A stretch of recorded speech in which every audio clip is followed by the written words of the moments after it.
just showed a lot of character and their perseverance to continue competing. And, it's it's a little bit, kind of a surreal win.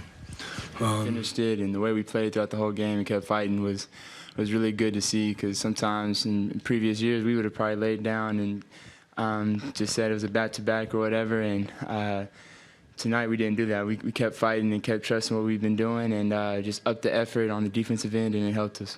As an individual, I'm trying to, be elite on the defensive end first and foremost. On the offensive end, I'm trying to get my legs underneath myself, and we had a long camp, high intense camp, just trying to get my body right and get back in the flow of a long 82 game season, but most importantly, just trying to take the challenge each and every night I can, to be that leader, that guy to set the tone on defense. And then offense, like I tell all the guys, we're gonna make or miss shots. We can't control that. We got to move on and do the things we can't control. Welcome back, Hawks fans. It's your boy Bryce Lewis back at it again for another Bleav in Hawks episode. We are back again, and guess what, guys? The Hawks are now back to 500 after a back-to-back, winning 2 straight against 2 playoff teams from a year ago, the Minnesota Timberwolves and the Milwaukee Bucks, and they did it in very impressive fashion. We're going to talk about that today on the show.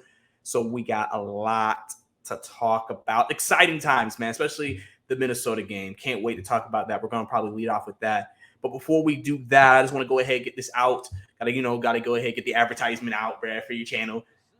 If you're watching this on YouTube, subscribe, like the video, share this with other Hawks fans, let them know about this podcast, #1 Hawks podcast in the community. Also, if you're listening to me through audio, leave a review, leave a comment, anything like that. Support the channel. I really appreciate you guys and everything under the sun, man. Just an thing. Shout out to Bleav, give me the platform to be able to have this conversation with you guys. And you guys allow me to be part of your day and talk some Hawks basketball with you. So, but let's go ahead and dive right into it. Listen, I told people when the Hawks were 0-2 to calm down, because I said it's an 82 game season. I know the way we lost maybe wasn't ideal. It wasn't preferred. It's not what you want to see. But one thing I said was, it's the beginning of the season, they're growing a system, they're growing a culture, they're growing a scheme, and they're growing just so many different things to actually make this work. This is not just as simple as, boom, because they have the new system, they're going to click on all planners, and the team's going to be completely different right out the gate. There's going to be some growing pains, and there still will be growing pains. But what you've seen these last 2 games is what the vision of Quinn Snyder it has for this team, of what he wants this team to look like.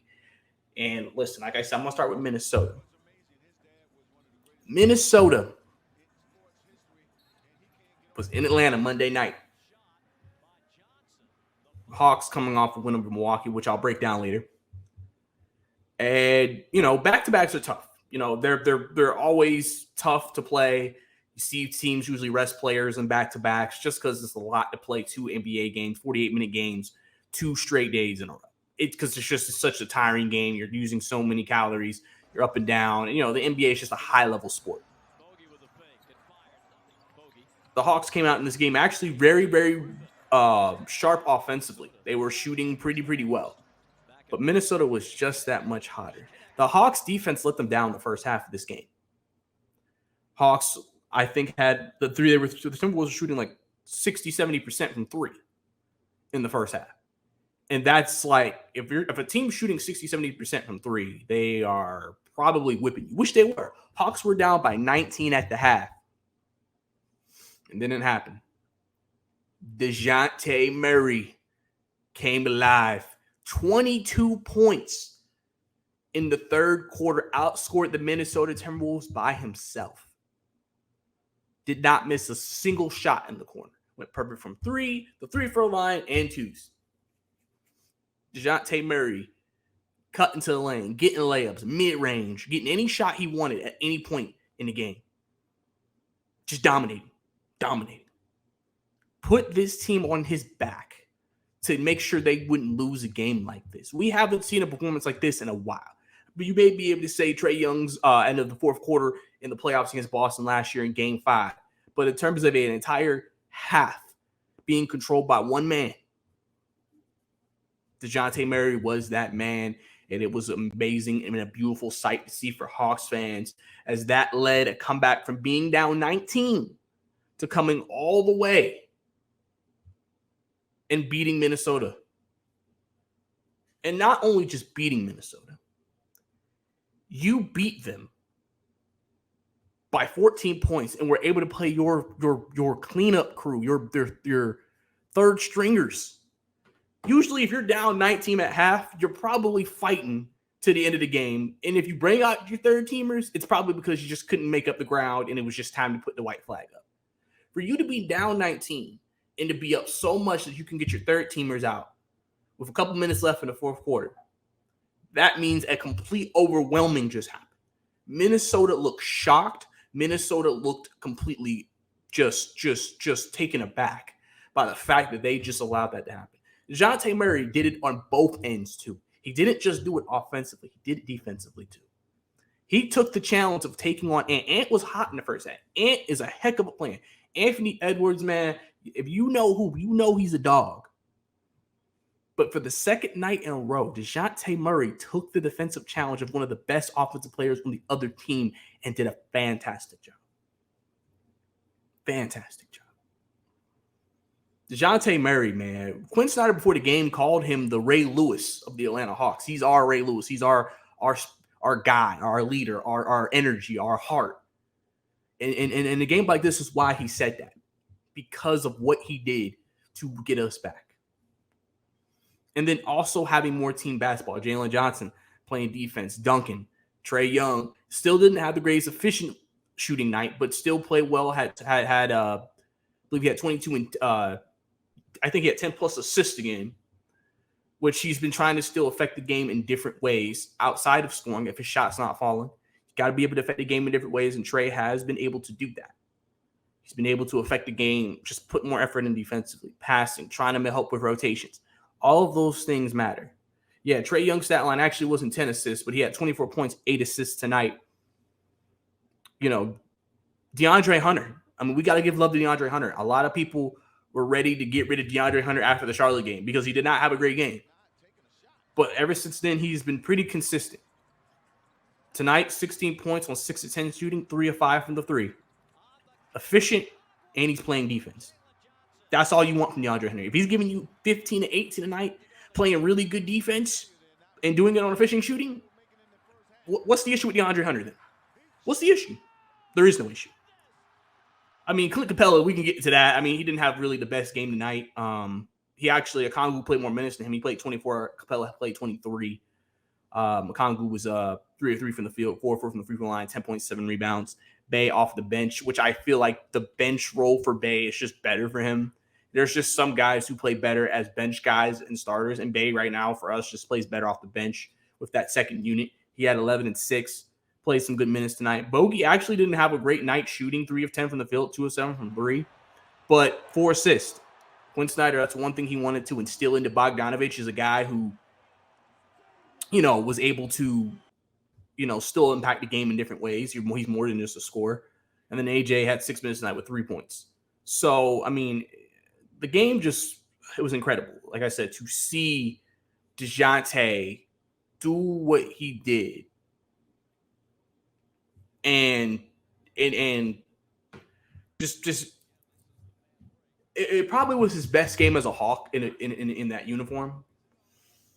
And I said this during the game. I said, as the game goes on, I have a feeling that Jontay Murray plays better. He gets more comfortable with what's going on.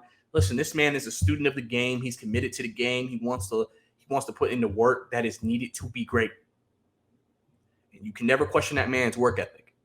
And that's why that man put in the work to do what he needed to do to be great. And so, DeJounte, like I said, just was amazing in the Minnesota game. Absolutely amazing. Just playing absolutely fantastic. He did what he needed to do to get this team back on track. And that's something that is just incredible to see from a guy like him.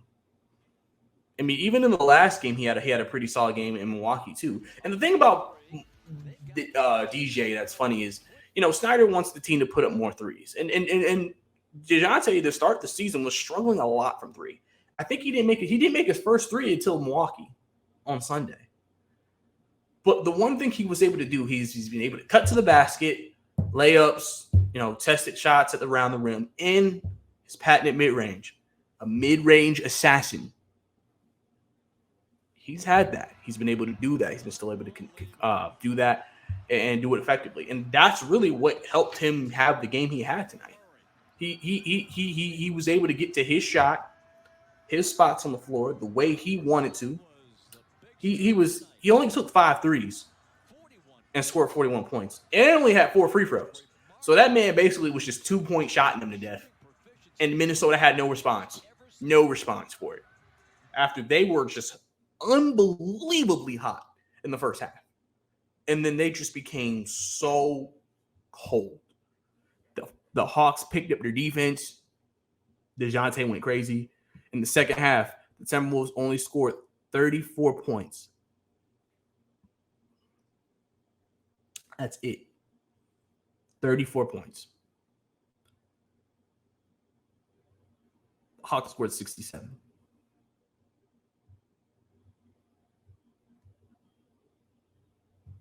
I mean,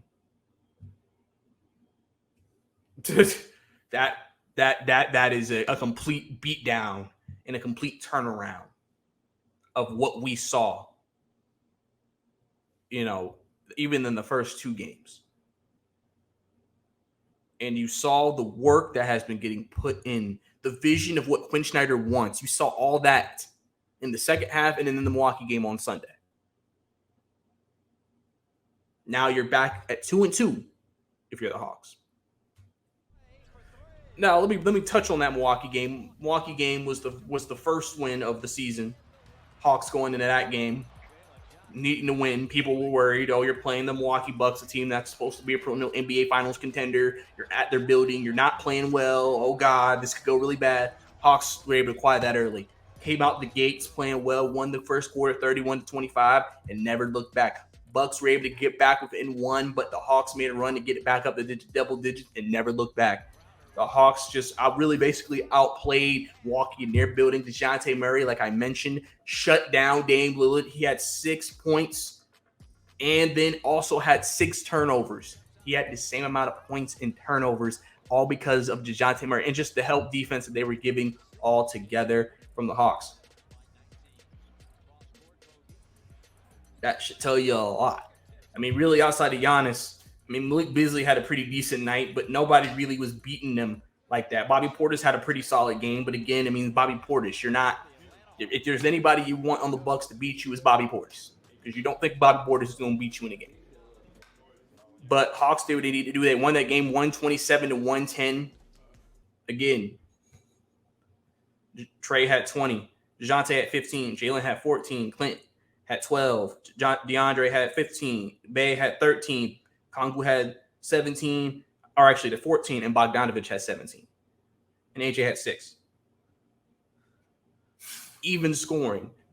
That game wasn't even like one particular player. Everyone played well. Everyone contributed. Everybody did their part. And that's, again, doing that to a team like Milwaukee was extremely impressive in their building. But it also speaks to something I've talked about. Quinn Snyder has a vision. And he has said that, yes, we're going to go through ups and downs. And yes, things are not always going to work out. And yes, there's going to be just times where it's just not going to be our night. And so we need to not overreact to things. We got to understand it's a process. An identity is being built. A culture is being built. A way of play is being built. It's not built overnight. Off-season and preseason is not enough to create that. All you can do is get the foundation kind of laid, and then to actually firmly keep the foundation, you have to keep doing it as the season goes on. And then by the time playoffs come, the number one thing you want is to then know this is what we are, thick and through, no matter what happens. And those are the teams that get to the finals. Those are the teams that get deep in the playoffs because they know who they are regardless of what happens. If that's what the Hawks are trying to build right now under Quinn Snyder, is that specifically. And that's why, like I said, do not panic. I know we don't want to lose to Charlotte. I told y'all last show, listen, I promise you the Denver Nuggets will lose to a team they have no business losing to because it's an 82-game season. It's a different night every night. You can't panic about those types of things. The thing is like, how do we respond? The thing is, there's 82 games. That means there's always another game probably for most of the season that you can bounce back, improve, get better, learn, and do what you want to do. The biggest thing for the Hawks right now is their biggest growth point is just to get more consistent. You know, you don't want to come back down from 19 to win games, but if you do, it's an incredible moment and like Quinn Snyder said, surreal win. He said it was a surreal win for us. Trae Young saying, listen, we would have laid down in the past. Said back-to-back, we're getting blown out. I mean, because that's an easy thing for a team to think, especially on a back-to-back. I don't really have it tonight. We're down 10, 15, fourth quarter. Do we really want to push that hard? But they didn't. They pushed. They fought, and they continued to battle. And it paid off for them, and they were able to get back to 500 now, beating two, like I said, playoff teams in the Milwaukee Bucks, in the Minnesota Timberwolves. So now the Hawks are back at 500. I think a lot of people are happy with how they got back to 500. Now we're trying to figure out, okay, what's next? Well, if we look at the Hawks schedule coming up, Wednesday they play. Wait, hold on. All right, yes. Wednesday they play the Washington Wizards. Wizards are a fun team if you've watched them at all this year. They're a fun team to watch. Not a great team, but they're a fun team. You know, they're 1-2 so far, but they just got blown out by Boston. So that's the last game they play before they play us. So they're obviously probably looking to get that taste out of their mouths of getting beat down on their home floor. And then Saturday we play the Pelicans. So that's what the week ahead is looking like for us. I mean, 2 winnable games. I mean, you know, again, we're going to be coming to the Wizards game. Oh, we should beat the Wizards, blah, blah, blah, blah, blah. Listen, I just want to continue to see growth. I just want to continue to see better play and hopefully gain some consistency. If we can get that, then yeah, maybe we should probably beat the Wizards. And then Pelicans are a team, again, with playoff aspirations. Zion's back. Zion's looking like Zion Williamson. You know, that'll be an interesting matchup. We know what happened in the preseason, but this isn't the preseason. This is the regular season. So we got to see how that looks. Let me cut back to Clint Capella for a minute because I know a lot of people aren't happy with Clint's play. One thing that I have noticed already with Quinn Snyder is that he has empowered his players to be more aggressive. And I think you've noticed that the Hawks have kind of allowed Clint to try to attempt more shots, try to be more active within the offense. And that hasn't had the greatest results. Like, it's funny because Clint's had basically double-doubles every night till the night. And he's had like 13 and 13, 14, 15, 15 and 14. You know, he's had like, you know, what you would honestly expect from Clint Capella. But I think because we're using him more in a more of an offensive way at times, we see some of the bunnies that he misses or some of the shots that don't look pretty and things like that. And it kind of frustrates fans. You know, people are waiting for Onyeka Okongwu to get the start. People are just saying at some point, Quinn Snyder got to look at this and say, I need to get somebody else in there.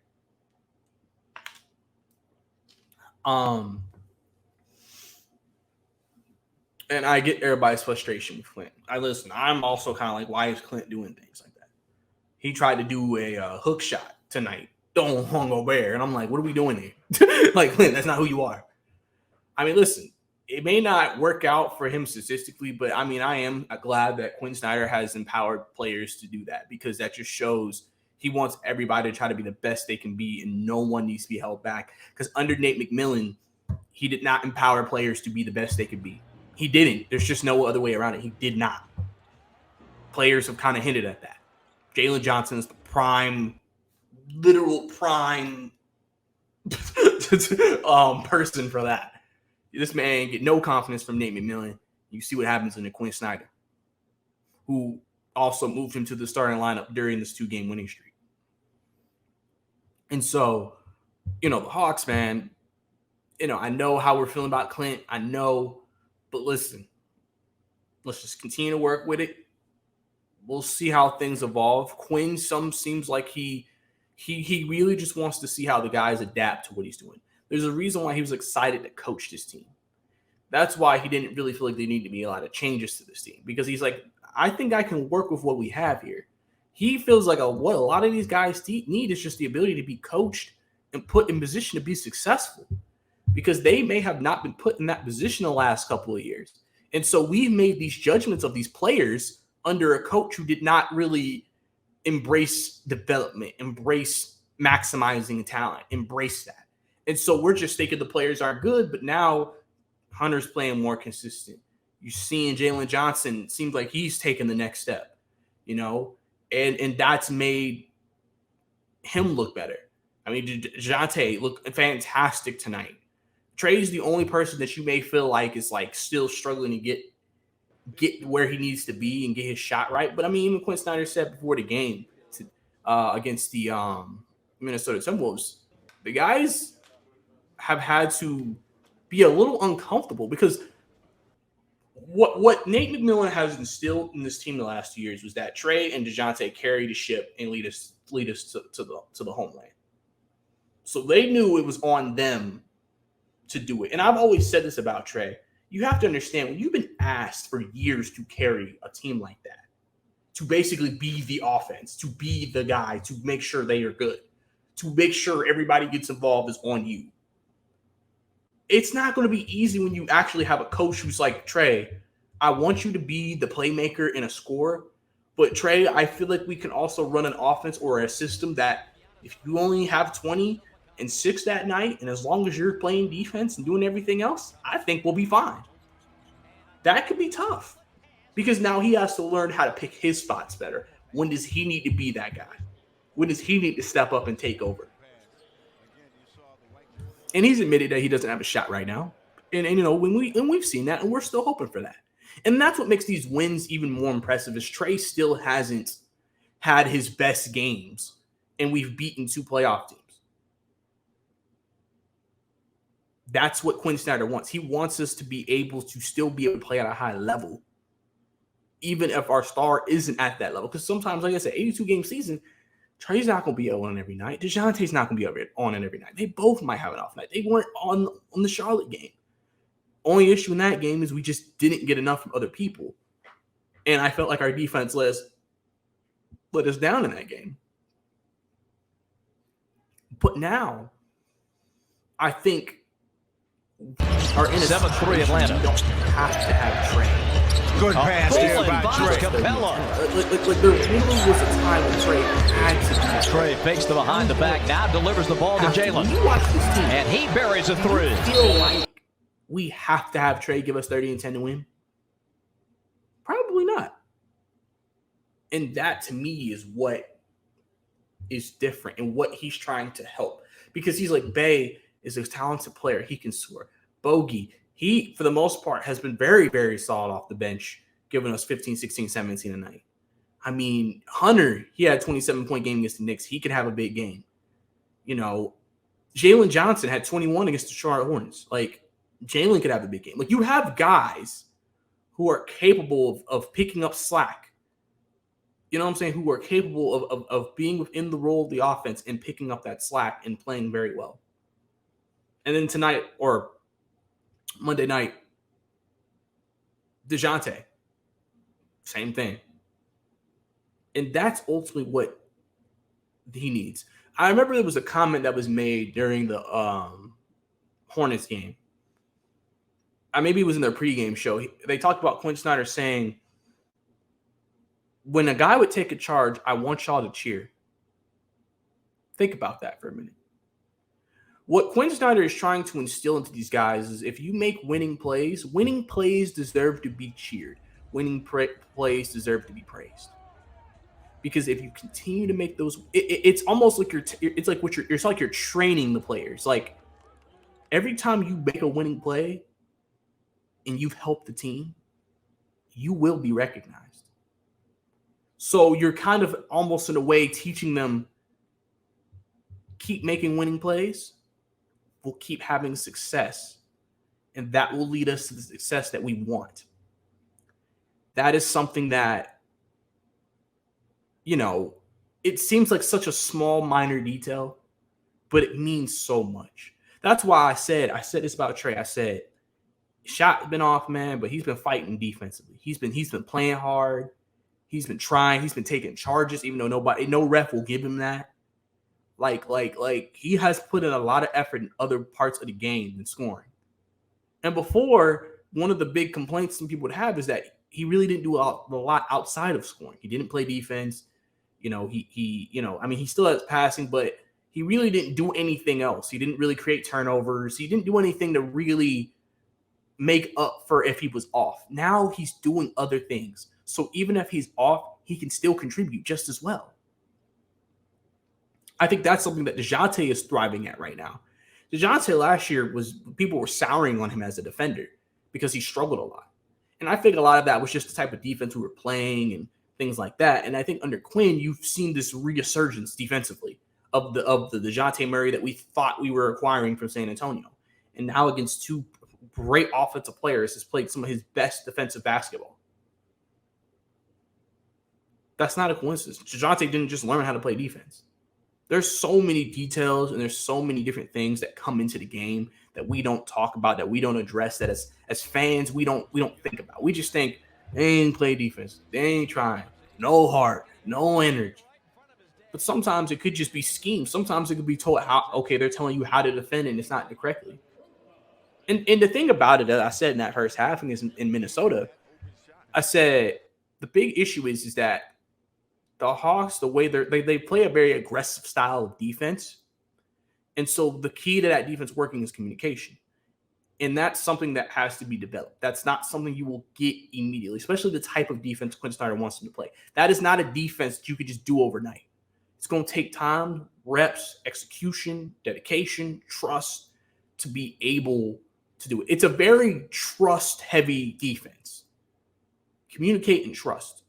Two of the biggest things you need in a basketball court, two of the biggest things you need in a relationship. Communication and trust, baby. And if you have that, you'll have a solid unit defensively. And you've seen that. In the second half, you saw exactly that. You saw what they did. You saw how they played. And it looked amazing. It looked amazing. And that's ultimately what you want to see from this team moving forward. And like I said, you're back at 500. I hope everybody can stop panicking now, being worried. We've gotten over that hump.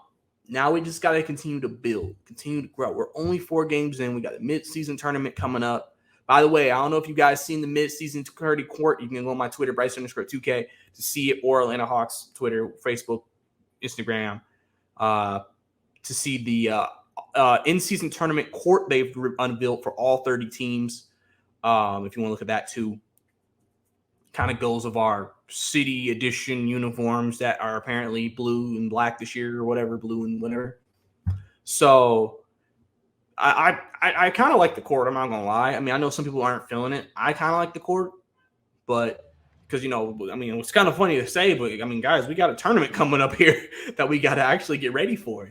We have a whole tournament. So we got to get ready to play in that in a week or so.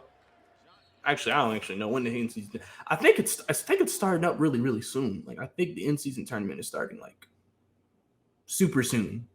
I think the in-season tournament starts like November 14th. I think I could be wrong though, but I think it's starting up really, really soon. So we got to get ready for that. But yeah, guys, I mean, just great basketball from the team the last 2 games, man. And they just need to keep it up. They need to keep it up, keep grinding, keep playing, keep being themselves. And I think they're going to end up, being the Hawks that we've been hearing they want to be, and why Trae Young has been so confident in what this team can become this particular season. So we just got to continue to hang in there, continue to build, continue to grind. I think we'll be good to go, man. I think we will be good to go when it's all said and done. But I think that's all we got for you guys today. Thank you for turning in for another edition of Bleav in Hawks.